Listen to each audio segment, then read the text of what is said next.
Magandang gabi po. Purihin po ang Panginoon. Magsimula na po tayo. Kahit ang lahat ay magmukit. Aming Ama sa langit, aming Amang Banal, salamat po o Diyos sa gabi pong ito, Lord God, at salamat po sa buhay ng bawat isa na niloob niyo nasa lugar na ito, Panginoon, upang muling magpuri at makinig ng inyong mga salita, Lord God. Naniniwala kami, Panginoon, na ang aming pagparito ay hindi mawawala ng kabuluhan. Tunay nga kayo ang mangungusap at mangunguna sa gawain pong ito, Panginoon. Hihiling din po namin, Lord God, na patawarin niyo po kami anumang kasalanan ang nakikita niyo po sa aming buhay, mga nasabit na isip namin, Panginoon, na gawa namin, Lord God, na hindi po nakalulugod sa inyong banal na harapan. Patawarin niyo po kami, Panginoon. At nawa po sa kabuuan ng gawain ito, ikaw lang ang mataas, ikaw ang mahayag. Ang mensahe mo lang, Panginoon, ang aming marinig at matanggap, Panginoon. At nawa po, Panginoon, ay magbunga ito sa aming buhay, liwanag, Panginoon, ang inyong kalwalhatian sa amin sa bawat araw ng aming buhay. At ngayon din po sa gawain ito, ingatan niyo rin ang aming mga kapatid na papunta pa lang po dito. Aming salamat po, Panginoon, na ang lahat po ng ito ay iniaalay namin sa inyo at para sa inyo lang, aming Ama. Kayo lang po ang mapapurihan, mataas at mahayag sa lahat ng aming mga gagawin sa gabing ito. Aming salamat po, aming Ama, sa pangalan po ng aming Panginoon Jesus.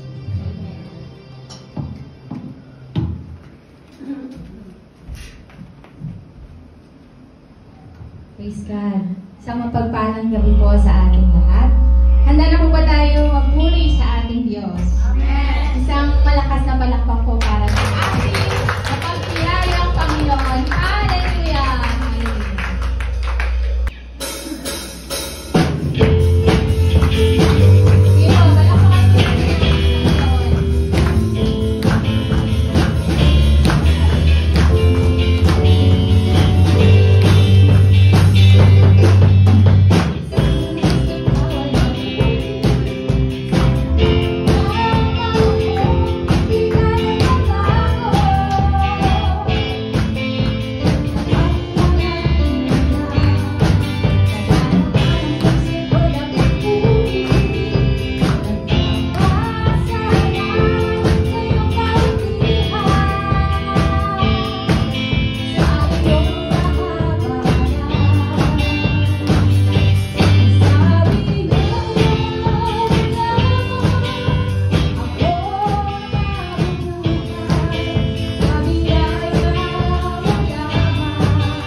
mabuting Diyos.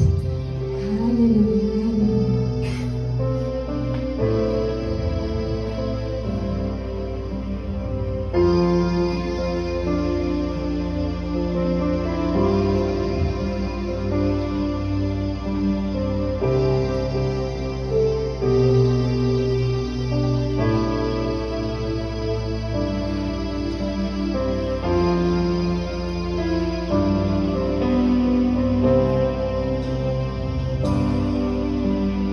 Buti-buti mo, Panginoon,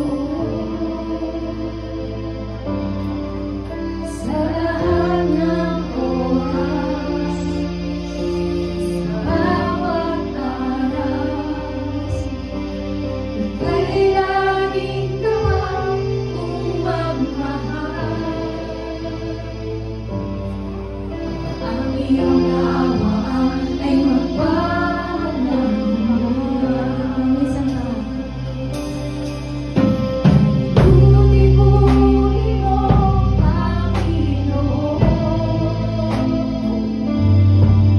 sa lahat ng oras, bawat araw, ika'y laging tawag kung magmahal.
Good evening po sa ating lahat.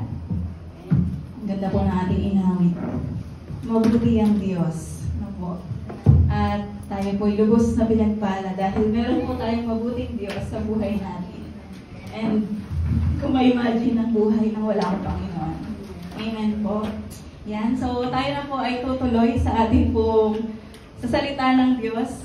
Yan. At wala po tayong PowerPoint, kaya kung meron po kayong mga Bible na dala or Bible app, pakisundan niyo na lang po ako.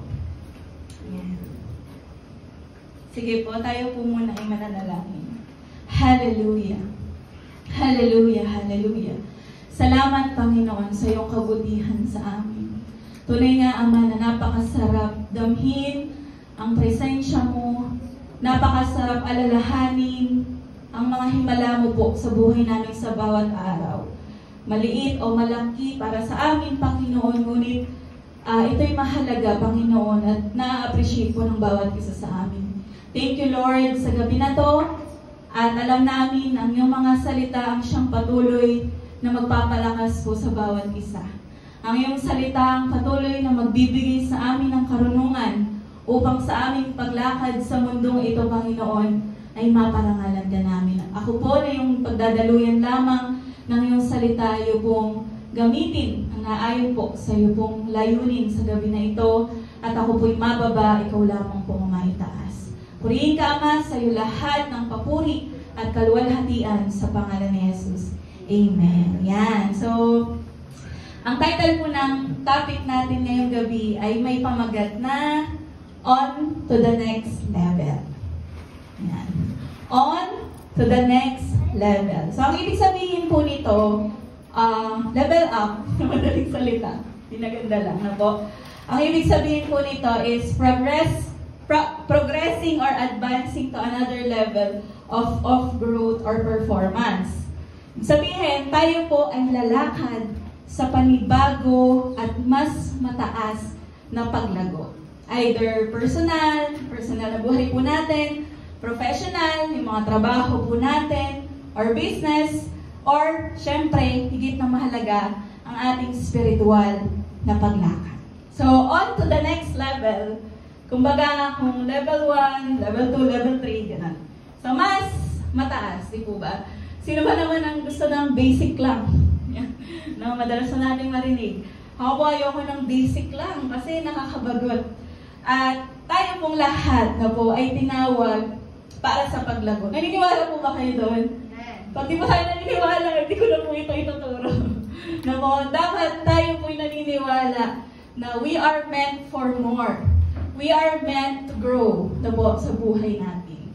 Ayan. So, ang iba pong, ibang salita, stepping up, level up, new milestone, or new challenges na atin pong pwedeng gawin, syempre na ang layunin ay maging kagamit-gamit at kapaki-pakinabang ang buhay po natin sa Panginoon. Di ba nakaka-excite?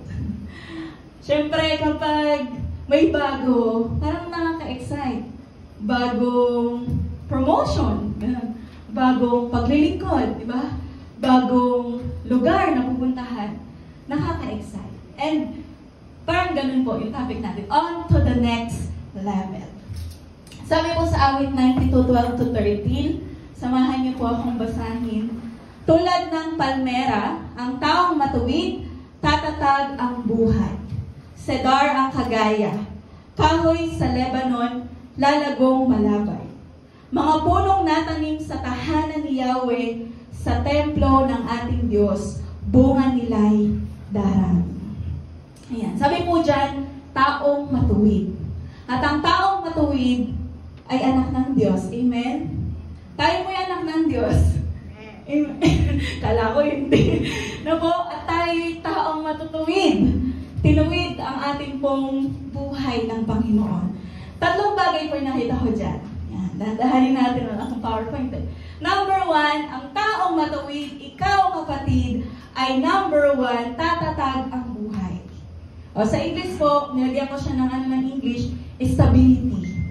Yan. Ikaw ay stable. Ang stable po ay parang pader na kahit yugin mo, hindi mo siya masisira o masishaken. Pangalawa po, nakita ko dyan, lalagong malabay. Kung yan po ang bigkas niya. Malabay o lumalago. In English, progress.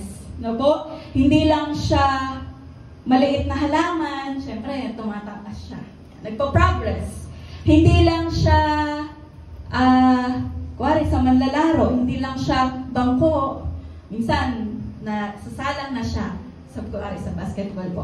So, lumalago. Tayo, personally, no, sana may paglago po tayo na hindi lang po tayo laging nakikinig lamang o normal na ginagawa po natin, dapat may paglago. Hindi lang naman po paglago na nadaragdagan, kundi paglago na mas humuhusay ka sa ginagawa. Yan. So, tatatag ang buhay, stable, lalagong malabay, progress, at bunga ay darami. O in English po, increase. Yan. May bunga. Hindi lang lumalago, kundi namumunga. Sabi po sa awit 92, ganyan daw po ang tao matuwid. Kaya ang topic po natin is on to the next level. Tayo na dapat ay lumalago. Siyempre, una, stable. Dapat stable, lumalago, at namumunga. So, bago po ako pumunta sa apat na areas na nilista ko po dito, gusto ko lamang pong daanan, no? Ang paglago po ay, katulad ng sinabi ko kanina, either personal, ikaw ay matured na, sa madaling salita. Na po, sino po ba ang immature dito? Siyempre, ang bata po, maintindihan ko pag may tantrums pa yan. Na po, pero tayo po matatanda, nakakatawa, at nakakahiya po tayo kung nagtatantrums. Na po, parang natatawa po dun sa senyas nila ng tantrums, gaganon daw. Tantrums. Nagtatampo. Yan. So, matured na po tayo sa isip, sa kilos, at sa salita.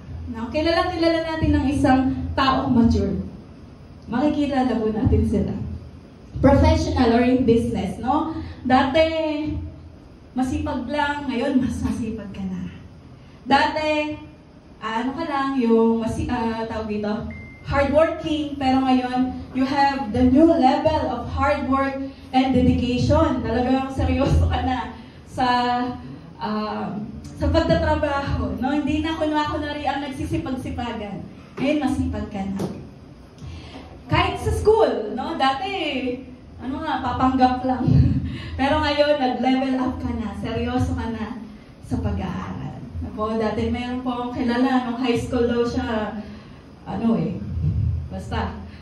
Pero nung college siya, nag-level up siya, nagsipag sa pag-aaral. And lastly, dito po, sa professional, no?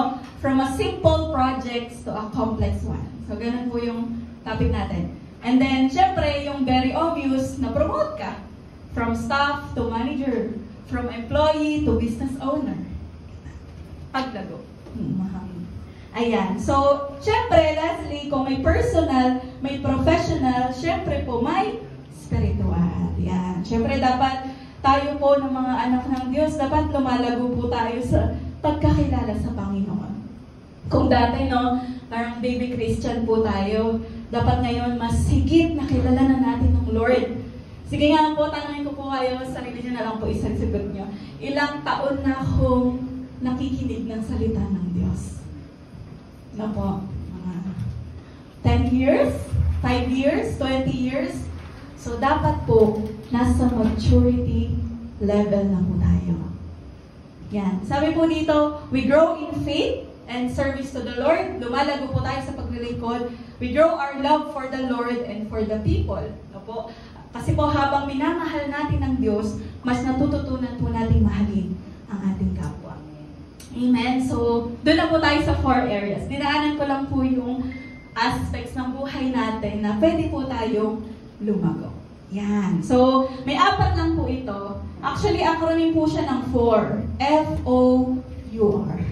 4. 4 po siya, and acronym niya is F-O-U-R. Para madaling tandaan. So, on to the next level of number 1, syempre, faith. Basahin po natin Santiago 1:2-3. Mga kapatid, magalak kayo kapag kayo'y dumaranas ng iba't ibang uri ng pagsubok. dapat ninyong malaman na napatatatag ang ating pananampalataya sa pamamagitan ng mga pagsubok. Na po, di ba ayaw natin ng pagsubok? Ayaw natin ng kami po nakaraan, may mawala na mahal sa buhay, ayaw natin ng mga failures, ayaw po natin ng hassle sa buhay. Pero kailangan Kailangan po natin yung mga bagay na yon para masakatuparan ng dahilang layunin ng Diyos. At isa na nga po dyan yung nabasa po natin. Dahil sa mga pagsubok na ito, napatatatag ang ating pananampalataya. Di mo ba, minsan sa bayarin na lang. Diba? May pagdaraanan kang bayarin na kuwari, wala kang kasalanan, di mo ginastos yung pambayad. Talagang sadyang nagkataon na wala lang. No, naging faithful ka naman, naging good steward ka naman ng pagpapala ng Diyos. Sadyang may kailangang bayaran. Pero di ba napatunayan po natin that God provides sa mga bagay po na ito. Sa mga panahon na tayo po ay lugmok talaga, sadlak na sadlak sa ating pong kalalagayan sa buhay. Di ba napatunayan po natin na may Diyos na nagpapalakas po sa atin at nag-aangat po sa atin sa pagkasadlak na yan. Noong mga panahon po na tayo ay malungkot, kami malungkot, napatunayan ko na si Lord talaga ay nagko-comfort. Parang isang iyak lang o ilang iyak na i-release mo na at pagkatapos nga naman talaga ng morning is joy. Na hindi naman natutuwa ka dahil walan ka ng mahal sa buhay. Yun yung joy na kaloob ng presensya ng Diyos.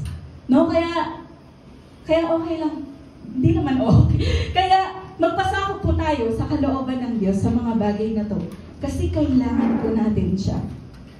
At sa gitna po ng kaguluhan, nakikita po natin na si Lord ang source ng kapayapaan. May mga times din po ba na parang gusto mo na lang tumakas sa isang sitwasyon. Kasi ang gulo. Ang gulo. May mga kaibigan po akong nakakaranas ng ganyan. Gusto na lang nilang umalis, o yung iba gusto na lang po talagang sumuko sa buhay. Pero salamat sa Panginoon dahil hindi po sila pinabayaan ng Diyos. Na po, sila po pa rin ay sinaklolohan ng Diyos sa gitna ng kaguluhan. May sagot na po sa kanilang mga pananaw, sa ating panalangin na nananalangin sa mga taong ganito.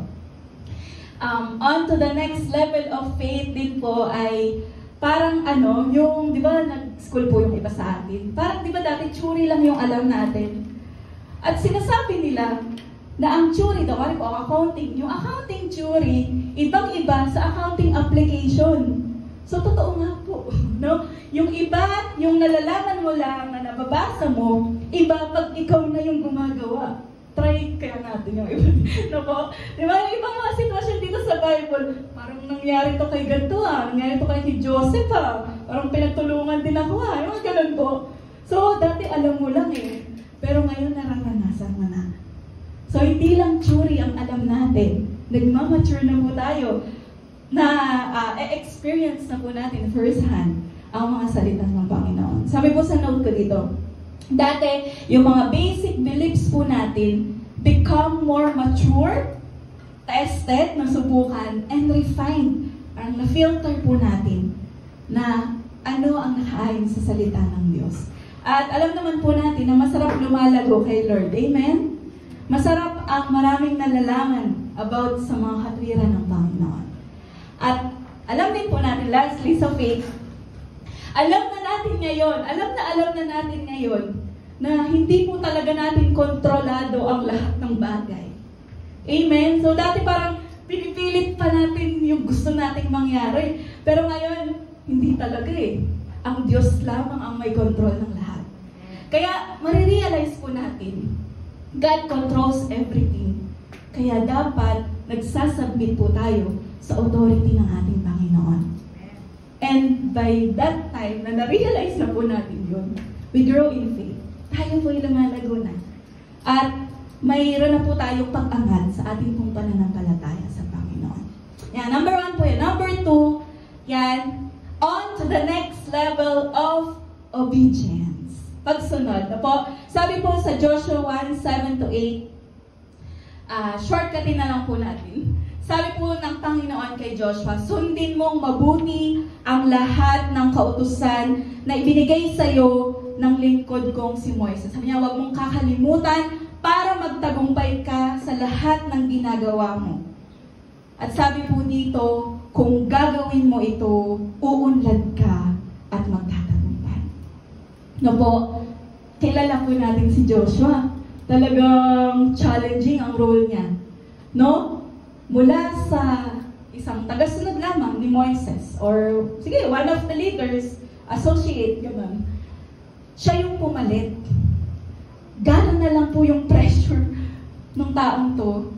At ang pamumunuan pa niya, mga marareklamo, mga pasaway, kilala niyang mahirap pangunahan. Pero napakaganda po ng reminder sa kanya ng Panginoon. No? Sundin mo lang. Sundin mo lang ang nakasaad sa kasulatan, sa kautusan, pagbulay-bulayan mo, no? Talagang meditate mo, namnamin mo, gawin mo, at ikaw ay uunlad at magtatagumpay. No? Parang basic. Pero hindi siya basic. Mahirap siya kapag ginagawa na. Pero sabi naman po dito ng Lord, magpakatatag ka at magpakatapang. Kung si Joshua lamang po yun, hindi niya kaya yun eh. Pero dahil may Lord siya, no? Na nag-empower sa kanya, na nag-encourage po sa kanya, nakayanan niya at siya po'y nagtagumpay. Alam natin, no? Marami po silang napagtagumpayan ng Joshua generation. So bilang tayo na mga anak ng Diyos, sabi po dito, aralin, di ba? At habang inaaral po natin ang Biblia, mas nakikilala po natin si Lord. And the more we know God, the more we love God. Actually, habang tayo po ay lumalapit sa Panginoon, talagang mamahalin mo siya. Mamahalin mo ang Panginoon. And the more you love the Lord, the more na mag-i-increase ang obedience mo sa Panginoon. Kasi hindi ka na lang yung sa mga rules. Parang sumusunod ka lang sa rules. Pero this time, ginagawa mo na siya out of love for the Lord. Kaya, marirealize mo, yung mga mahihirap gawin, ay nagagawa mo. Example na lang po, humility. Sabi ng Lord, humingi ka ng tawad kahit hindi ikaw ang may kasalanan. Di ba nagawa mo? Out of your love for the Lord. Yan. Tayo po ay nagmamature na in obedience. Kapag nagagawa na po natin ang mga mahihirap na bagay na yon. Sabi po, sa notes ko dito, sabi, step into a deeper and more intentional commitment to follow the Lord. Kahit na may discomfort. Kahit na hindi convenient gawin ang gusto ng Lord. Or kahit na illogical. Alam niyo po yung illogical? Yung katulad ng ginawa ni Abraham. Na iaalay niya ang kanyang anak. Di ba ang kanyang logic? Bakit ko kakatayin yung anak ko at iaalay? Illogical. Pero dahil sa kanyang pagsunod, grabe naman po ang pagpapala ng Lord sa kanya.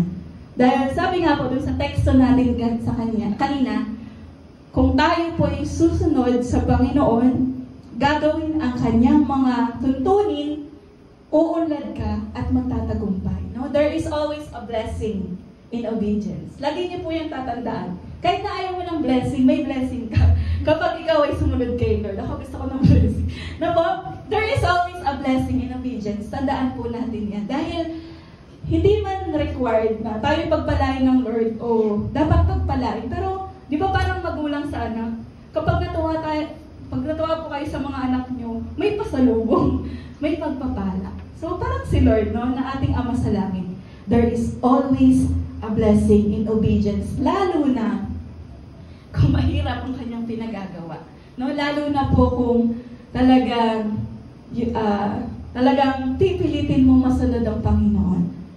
At as we mature in our faith, no po mga kapatid, nawa bigyan tayo ng lakas ng Lord na gawin ang mga bagay na to. On to the next level ng ating pong spiritual journey. Number 3. Ayan, dalawa na lang po. Diba? F, faith. O, obedience. U is understanding. Yan. On to the next level of understanding. Or, pwede rin pong wisdom. Pwede rin pong knowledge. So, Word of God.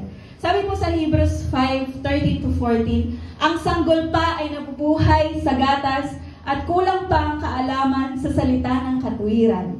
Ang matigas na pagkain ay para sa may sapat na gulang at marunong kumilala ng mabutit masama. Inihalintulad po ang sanggol sa isang may gulang na. No, kung ako po, si Tara, tsaka ako. No po, si Tara, milk lang siya. No po, ang kaya niya. Ngunit ako, kaya ko na ang samgyup. Ganun, no? Kaya ko na ang matitigas na pagkain. Sabi po, sa salita ng Diyos, tayo pong may gulang na ay dapat may kaalaman na sa salita ng katuwiran. Understanding.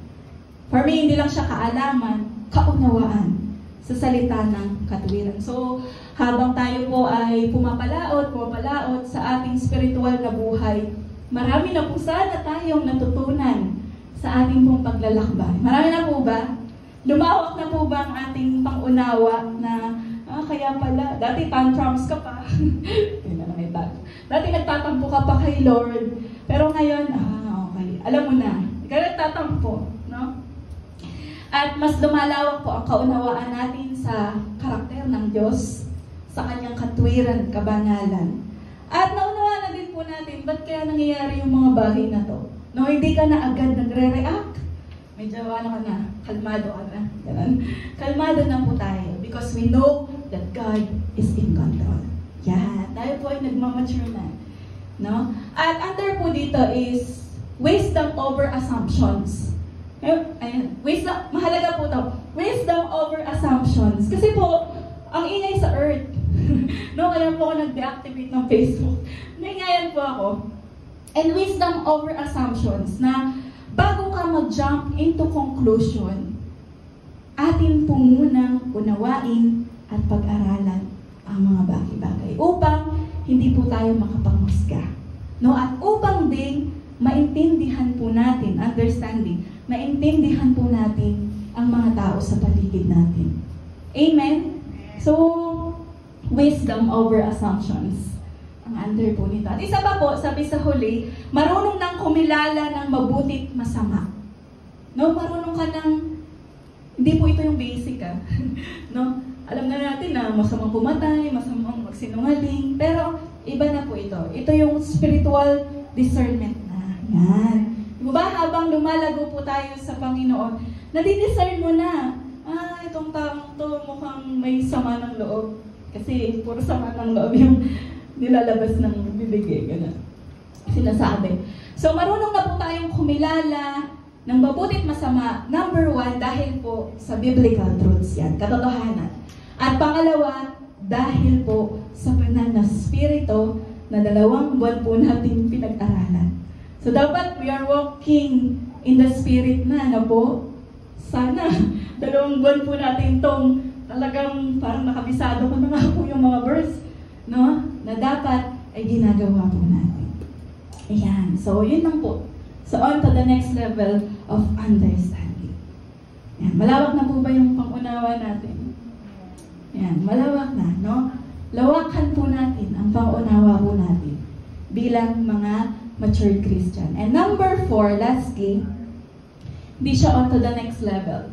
Ito po ay R. Diba? Faith, obedience, understanding, and R, on to the next rule. Meron ka ng bagong rule. Ako po, from singlehood to married. Iba sa atin, from a leader to a pastor. Iba po sa atin, from a member to a leader. Iba na yung role. Dati, ma-attend lang tayo. Ngayon, naglilingkod na tayo. Dati, back up lang sila. Ngayon, nagpapaawit na sila. No? On to the next rule. At ang pagbabago po, sabi po dun sa fundamentals namin sa office, embrace change like a friend. Di ba ayaw natin ang pagbabago? Si Joshua, ayaw nila ng transition. Ba't na namin susundin to? Ganun. Ba't ba kami magpapasakop sa bagong leadership? Di ba ang hirap? Actually, sa amin din sa office, mahirap yung mga pabago-bago. Pero sabi doon, embrace change as a friend. Mahalin mo naman na mas mabuti ang bago. Kasi sabi sa Isaiah ang Lord may ginagawang bago. No? Wag natin siya i-take negatively. No? Change ng role mo. So, sa pamilya, dating di ka breadwinner ka na. Lalala pala yan. No? Sa family, dating hindi ka nagde-decide. Ngayon, nagde-decide ka na. Kailangan mong mag-mature. Sabi po, sa Psalm 75, 6-7, "This I know, the favor that brings promotion and power doesn't come from anywhere on earth." Ganda po nito. "For no one exalts a person but God, the true judge of all. He alone determines where favor rests. He anoints one for greatness and brings another down to his knees." Nasabi lang po dito, ang promotion, ang power, ang favor ay hindi nagmumula kung saan-saan o kung kani-kanino, but from the Lord. Ang increase, ang pagpapala, though may makakontribute yung effort po natin, pero nasa kamay ng Diyos ang pag-increase. Nasa kamay ng Diyos ang pag-anoint. Sabi po dito, He anoints one for greatness. At nasa Panginoon ang pag-angat at nasa Kanya din ang pagbagsak. Sabi po dito, ang favor, kaya niyang ibigay sa atin eh. Kaya niyang ibigay sa lahat po sa atin. Pero, sabi din po dito, He is the true judge of all. Di po ba, sa trabaho na lang, di po ba minsan, mapapansin po tayo na nandadaya sila, o, kumbaga, gumagawa na hindi tama, hindi nakikita ng boss. Pero may isang nakakakita na balanse kung humusga, no? Na walang kinikilingan kung humusga. At yun ang Panginoon. At kung meron man po tayong mga ginagampanan sa mga panahon na ito, alalahanin po natin yung verse na to. The favor, the promotion, the power ay nasa kamay ng Diyos. Kaya maging mabuti po tayong pagkatiwala ng mga bagay na to. So sabi po, pag nag-change ka daw ng role at ikaw ay nasa will of God, kunwari, ikaw ay isang leader to a pastor. Diba, minsan ang tagal ng promotion. Actually, part yun ng paghahanda sa iyo ng Panginoon. At kapag ikaw ay na-promote, handa ka na. Diba minsan, ba't kaya hindi pa ako nagiging song leader? No? Hindi ka mahanda. Minsan, ginagamit lang yung leader natin, kunwari, worship team leader, na, nakakaligtaan ka or something ganyan. Pero nasa kamay pa rin talaga ng Diyos kung kailan yung right time at kung kailan ka handa. So parang ganun din po sa mga promotion po natin. Minsan diba, may gusto kang kuning deal sa business. Ang tagal mo lang pinagpe-pray. Tama naman yung motibo mo na bibigay mo siya kay Lord, papagamit. Pero ang tagal, hindi pa time. Hindi ka pa handa sa bagay na yun or sa role na yun. Na po, and pwede din na wala ka pang courage, di ka pa ganun ka matured, baka ikapahamak mo lamang. Pero pag yung time na, no, wala ka nang magagawa, time na. No, ikaw ba yung umaano sa promotion ayaw mo? No, kasi parang nagda-doubt ka pa. Pero time na, nawa ay convince po tayo na hinihanda ka na ng Panginoon. Or leader, inihanda ka na ng Diyos sa bagay na yan. No? Kumbaga, yung paghahanda sa iyo, wari si Joshua, no, yung paghahanda sa kanya ay okay na. Sapat na. It's time na lumabas na siya sa comfort zone niya at magpagamit sa much bigger plans and purpose of the Lord. So, ganun po siya. Kaya, babalik pa rin po tayo sa pagpapasakop sa Panginoon. Yung time, yung ways, and yung will ng ating Panginoon. At sabi po dito, whatever role we may have, ano man daw po yung role na meron tayo o paggagamitan sa atin ng Panginoon. Minsan nag-change. Minsan nasa worship team ka, tapos mapupunta ka sa prayer team. Oo, may ganun po tayo sa church. Paiba-iba. Pero whatever role we may have, don't forget that our role model is none other than Jesus. No? Nasa ordinary ka man o average na pagkagamit for now, ang role model ay si Jesus. At pag dumating ang promotion, ang role model pa rin ay si Jesus. Dahil siya lang po ang ating perfect model. Sa kahit ano pa pong season na meron po tayo. Yan. Conclusion lang po. Na-recap lang. Faith, obedience, understanding, and rule. Sabi po sa 1 Corinthians 3:7, so then neither he who plants is anything, nor he who waters, but God who gives the increase. Yung topic po natin, on to the next level, stepping up, leveling up, no, new milestone. Wala po yan. Though, kaya natin sa effort, kahit pa paano meron tayong dapat gawin, pero ang lahat po na to is ultimately depending on the will of God. Si Lord lang. No po? Si Lord lang. At ulitin ko po, sinabi ko ito kanina, ang blessing, ang favor, no po, ang increase, ay nanggagaling lamang sa Panginoon. Kaya, it makes us humble, no? Parang, lahat lang, kanina, yung inawit po natin, ang ganda, lahat lang ng meron tayo ay dahil sa biyaya ng Panginoon. And, nawa po, no, saan man tayo dali ng Lord, mga next level ng buhay po natin, nawa, babalik pa rin po tayo sa pagbibigay ng kalwalhatian, karangalan sa Diyos na nagbibigay ng paglago, no, at pangumunga. Sige po, tayo po'y manalangin. Lord, marami pong salamat sa iyo pong mga salita, and nawa, gawin mo pong stable ang aming pananampalataya. Nawa, lumalakad kami sa paglago, Panginoon, at namumunga ng nanaayon sa iyo pong kalooban. Salamat po sa iyong mga salitang nahayag.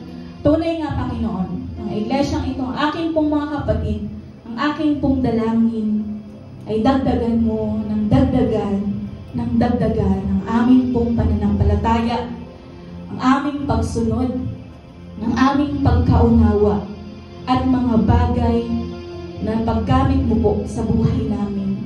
Lord, maraming salamat dahil nakikita namin at nadarama kung paano ka magpala sa mga taong nagtatapat sa iyo, Panginoon. And I pray, Lord God, ang bawat isa sa amin ay maging mabuting katiwala ng ano pa man, Lord, na ipinagkaloob mo po sa bawat isa. Lord, pagpalain mo po ang iyong mga salita at hindi lang po matatapos dito ang aming napakinggan, kundi magpapakahayag ka po sa buhay ng bawat isa sa amin. Lord, katulad ni Joshua, give us courage. No? Palakasin mo kami, Panginoon, at patatagin dahil sa panibagong milestone ng buhay po namin, sa panibagong pagkagamit ng buhay namin sa taon na ito, Lord God, is i-empower mo po ang bawat isa sa amin upang maisakatuparan, Panginoon, ang iyong dakilang layunin sa bawat isa sa amin. Purihin ka, Ama, at niwan ko po ang iyong pagpapala, ang iyong pabor, ang pamumunga at paglago sa akin pong mga kapatid sa pangalan ni Jesus. Amen. Amen. Purihin po ang Panginoon.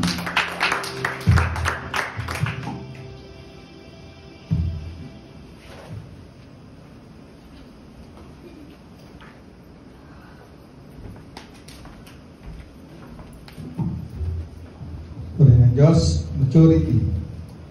Tingnan niyo mga katabi niyo kung mature na yan. Mature. Sabi ni Sir Pearl, sabi, kailangan natin mature talaga sa faith. Alam naman natin yun na we must grow sa ating pananampalataya at talagang pinadadaan tayo sa mga pagsubok. Pinadadaan tayo ng Lord sa mga suliranin para matest talaga at mapatatag yung ating pananampalataya. Di ba ba? Mga bata naman ganyan, di ba ba?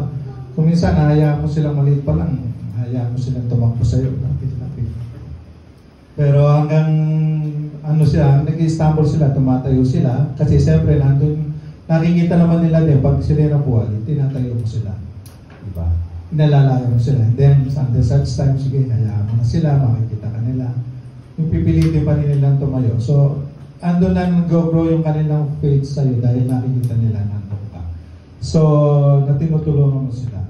So, ganun din sa ating pananampalataya. There are times when we stumble. But, andyan si Lord para tayo ay patatagin. Andyan si Lord para tayo ay bigyan ng pag-asa. So, nandun lumalago yung ating faith kahit tayo bumabagsak, bumabangon dahil nakaalalay pa rin ang Panginoon. At yung nga sabi niya sa obedience, we must grow in obedience. Paano tayo mag-grow sa obedience kay Lord kung hindi natin kilala si Lord? So paano paraan? So we must grow sa pagbabasa ng kanyang salita o pagkabasa ng Biblia upang makilala natin kung sino siya. Hindi tayo makakasunod sa isang tao kung hindi natin sila kilala. Ang mga magulang niyo ba, kilala niyo ba? Siyempre, kilala niyo sila. Bakit niyo sila sinusunod? Siyempre, dahil kilala niyo sila. So, ganun din sa Panginoon, para tayo mag-grow sa ating obedience kay Lord, ay we must deep, maging malalim tayo sa kanyang salita. Ang sabi, makilala natin siya. Hindi tayo magkaalinlangan kung susunod ba tayo o hindi. Pero kung kilala natin siya, talaga susunod tayo. Kagaya ni Joshua, matagal niyang, kahit bata pa siya, batang baguhan bilang pinuno. Biruin mo yun, napasa sa kanya ang pagiging leader sa ilang milyon na Israelita. Pero dahil kilala na niya ang Panginoon at natuto siyang sumunod. Dahil kilala niya ang Panginoon, natuto siyang sumunod. Sumula pa nung una pa man ay kilala niya. Kaya nung sa pagsunod niya sa Panginoon, naging matagumpay siya. Diba? So, pangangatlo, sabi niya yung wisdom o understanding niya. Napaka-importante po yan sa buhay natin na we must have wisdom. So, sa mga bagay na kailangan natin hilingin sa Panginoon, ibigyan tayo ng gift ng wisdom. Yan po ang hiniling ni Solomon. Diba? Huwag niya na akong bigyan ng ganito. Yung mga, hindi tinatanong siya kung gusto niya. Gusto niya lang issue. Karoon siya ng karunungan. At yan ang napaka-importante sa ating buhay. Karunungan. Ito ang siyang mag-lead sa atin. Ito ang mag-lead sa magtuturo sa atin kung ano talaga ang kalooban ng Panginoon para ito mag-lead sa atin para magawa natin kung ano ang kalooban talaga ng Panginoon. Diba? Ito rin, may wisdom din tayo. We must understand din kung yung wisdom na ito ay galing sa banal na Espiritu at maunawaan natin na ang banal na Espiritu o ang bunga ng Espiritu ang siya natin isa sa buhay. Ibig sabihin, kung may wisdom ka, you know that the fruit of the Holy Spirit is, yung importante po, yung whole fruit of the Holy Spirit. Fruit of the Holy Spirit. If we have the fruit of the Holy Spirit, you have the wisdom. Dahil ito ang lalakaran mo. Ito ang lalakaran mo, yung fruit of the Holy Spirit na ito. At yung sinasabi ni Sister Pearl, yung rule sa panghuli, yung rule daw, karoon ka ng rule sa sarili mo. Sabi nyo, pag nagkaroon ka ng rule sa sarili mo, parang meron ka ng tawag doon. Parang dinidisiplina mo na yung sarili mo. Yan. Diba? Talagang ngayon, nagmamature tayo, nagkakaroon tayo ng rules sa sarili natin. Diba? Marami naman tayong ginagawa na nagkaroon na tayo ng self-control. Hindi ko nagagawin ito. Di na ako, lalo na pag nakakaedad. Diba? Di na natin kakainin to. Ayoko nang gawin, mag-exercise na ako. So, ayun yung mga practical na rules sa ating buhay na ginagawa natin. At isa pang nagkakaroon tayo ron, discipline sa sarili natin is yung, yun din, hindi lang sa practical na bagay o sa physical na bagay, pang hindi sa spiritual na bagay na magkaroon din tayo ng role. Halimbawa na tamad ka nang bumangon, hindi ka na nagbabasa ng salita ng Diyos, hindi ka na nananalangin ng maaga, dating ginagawa mo. Pero bilang mga Kristiyano na nagiging mature, ay dapat nagkakaroon din tayo ng batas sa sarili natin na gagawin ko to. Muli sa simula, starting ganito, gigising na ako maaga, magbabasa ng salita ng Diyos. Kung minsan kasi kung yung pang mga matured na tao, matured na Kristiyano, sila pa ang pabaligtad di ba? Nagiging yung sabihin, yung baby Christian kayo, ang sipag-sipag natin, magbasa ng salita, talagang madaling araw, babasa ka, mananalangin ka, alas 3 ng umaga, alas 4 ng umaga, ginagawa mo yung mga. Pero nung kaya nang naging mature ka, ano na, para ka nang tatamad-tamad. So, ibalik natin na magkaroon tayo ng discipline, rule sa ating buhay. At naalala ko lang po yung isang verse po sa Bible na sinabi ay ito lang po sa 2 Peter chapter 3 verse 18. Ayan, wala pa.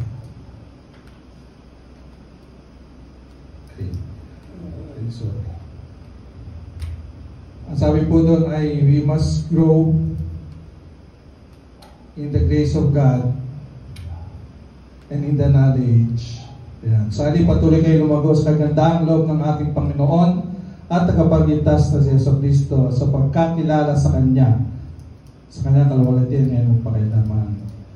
So, yun po ang tinuturo sa atin ni Peter na tayo lumago sa kagandahang loob. Ibig sabihin sa biyaya ng Diyos, sa Kanyang pag-ibig, sa Kanyang kagandahang loob, at sa Kanyang pagkakilala sa Kanyang anak, si Jesucristo. So, ito ang pinaka-importante. We must grow in the grace and in the knowledge of the Lord Jesus Christ.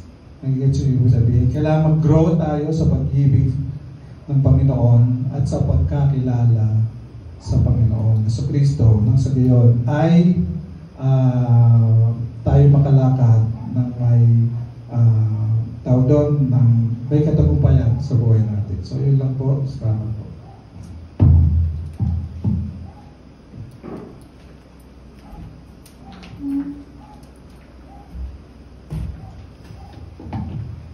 Sige po, tayo po lahat ay tumawa na po tayo sa ating pangwakas panalangin. Praise God. Hallelujah. Salamat po, Panginoon, sa gabi nito. Kami inyong dinako, Panginoon, sa inyong templo, ang makapakinig, Panginoon, ng inyong salita. Natuto, Panginoon, ng inyong aral na gustong ibahagi, Panginoon, sa amin.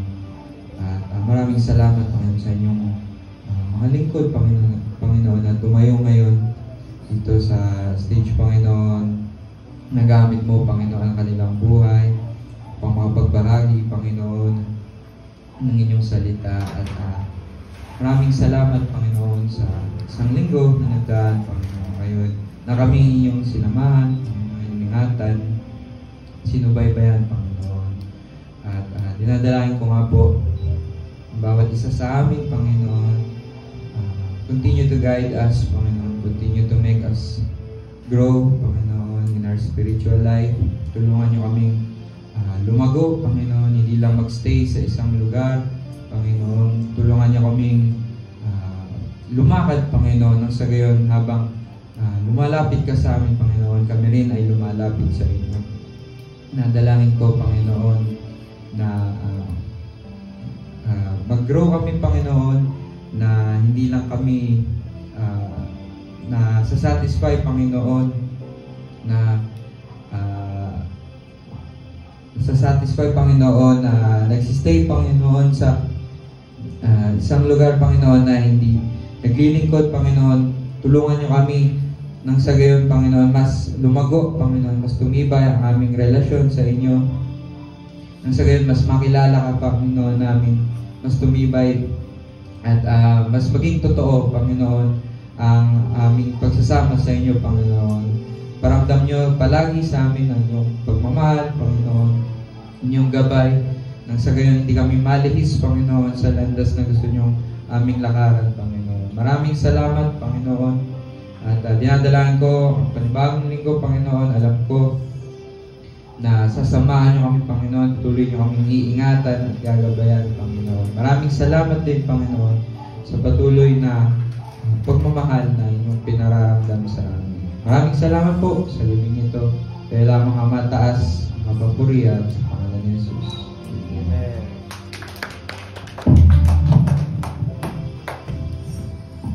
Praise God. Purihin po ang Panginoon sa kanya mapagpala pong mga salita na atin pong natutunan sa gabi ito.